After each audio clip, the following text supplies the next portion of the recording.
Hello and welcome back to Down the Track. And the ODI series is almost complete now. South Africa sealing the series 2-0. They have defeated this Indian team.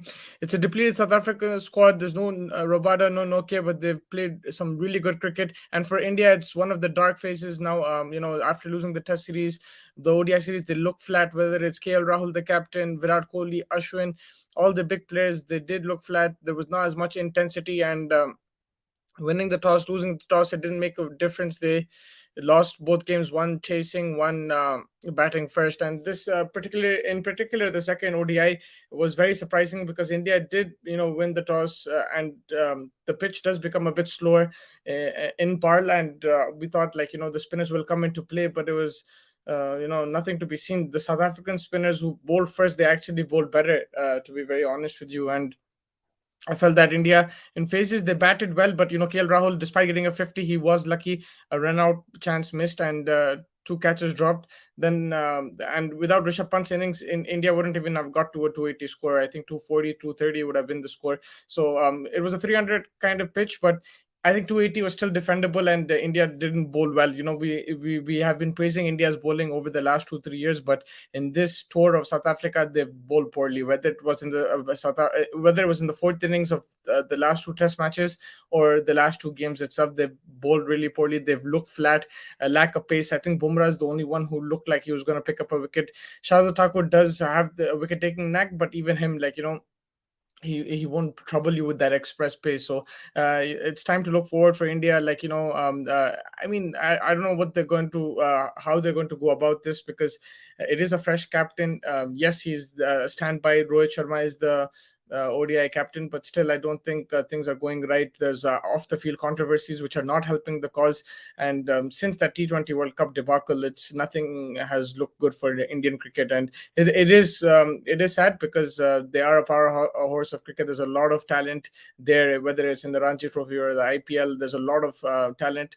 But after such a good year against touring Australia and England, they just have completely gone. It's completely gone south for India. South Africa, their cricket is on the upsurge, looking really good. In the Test arena, it's Elgar captain. In the One Day arena, Bavuma doing so well, scoring 100 in that first one day. Van der Dusen is looking like a batsman that they can bank on. Malan, he batted beautifully in the second ODI. The way they set up the chase, him and De Kock, that opening partnership was outstanding. But then, to continue to bat and make sure that India don't come back into the game, scoring 91 of 108, Malan and Quinton de Kock 78 of 66, it really, really put India, in a very tough spot. Bavuma again contributed with 35, Markram and Van der Dusen 37 each.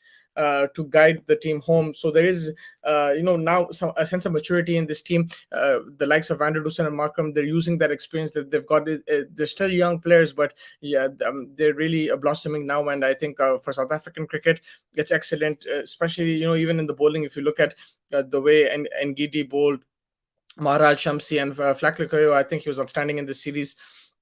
Magala, he came in the place of of Jansen, and I think he got smashed in the first 2 3 overs, but he came back, he picked up a wicket, and he bowled better. It's about improving, and he will learn.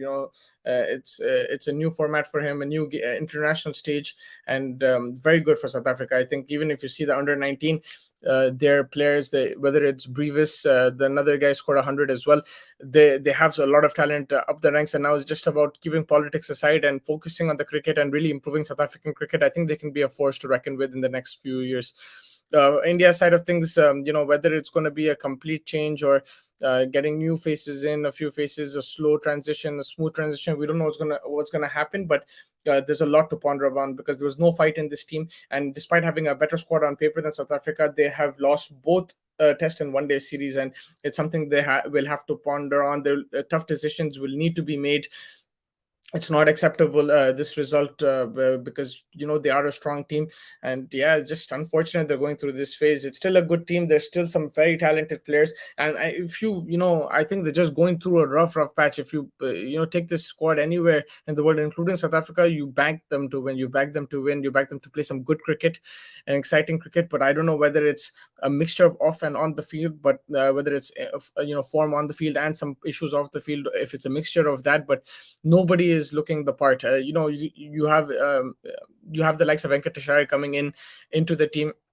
you're banking a youngster, but if the likes of Kohli, Rahul, and stuff are not performing, then you can't really expect much for Venkatesh Iyer. I think it's good that they're blooding in youngsters, but at the same time, the seniors will have to step up. Whoever the big players are, they have to step up and play well. Remember, there were tours to West Indies where Suresh Raina was captain. India won there despite missing a few key players. Over here, they had key players, and the key players didn't stand up themselves. So a lot to ponder upon for India. How, what's the way forward? Of course, there's IPL coming, but they will still need to focus on Indian cricket, because not only is it important for India, it's also important for world cricket that India does well. There's so many people watching this team, and the way they're playing right now, it is unacceptable. It's not something that you're used to. And then if you look at the coaching staff as well, Rahul Dravid, I've criticized him, in the sense that the results have not been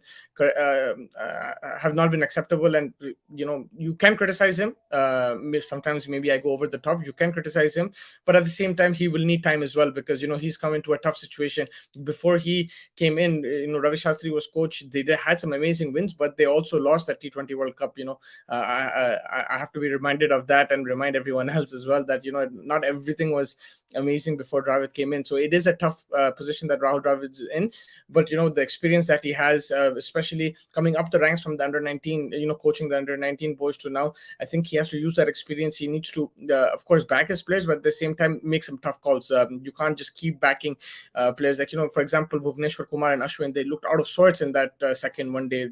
There was nothing about them that impressed, and unfortunately, they've done amazing for Indian cricket in the past, the way they've performed. But I think now is the time where you have to look at the future and make some tough calls. Some players will need to be backed, like Virat Kohli definitely needs to be backed. KL Rahul needs to be backed. And yeah, I think that's the way forward for now. Let's see how it goes in the future. But if you just look at this one day series, it is pretty much wrapped up. The third one day is going to be a consolation. South Africa have played beautifully, whether it's batting or bowling, whether it's chasing or setting a target. They've really, got the game plan set, and looking really good. I think Bavuma's captain very well, whether it's field placements, bowling changes, even the batting order, the way he's also contributing as a batsman, outstanding. And it does give confidence when your captain is scoring 100. It gives the confidence to the rest of the side. And Van der Dusen is definitely, him and Malan are definitely a bright future for South Africa. I think South Africa need to just now be consistent, focus on their cricket, keep politics aside, like I said, and really up their game now. And I think what a way to start this, by beating a very strong Indian side. This is, okay, fine, there's no Rohit Sharma there, but this is a very strong Indian side, and for South Africa, this will give them a lot of confidence this series win. Yeah, I think that pretty much wraps it up. My co-host Abrar will also join me in the night as well, where we'll discuss the IPL. We'll discuss a bit more about India and the Under 19 World Cup going on. Today, India is playing Uganda, I think. South Africa won yesterday. Some good matches going on there as well. So make sure you like and subscribe, and stay tuned for the latest content from the cricketing world. Thank you so much for joining me.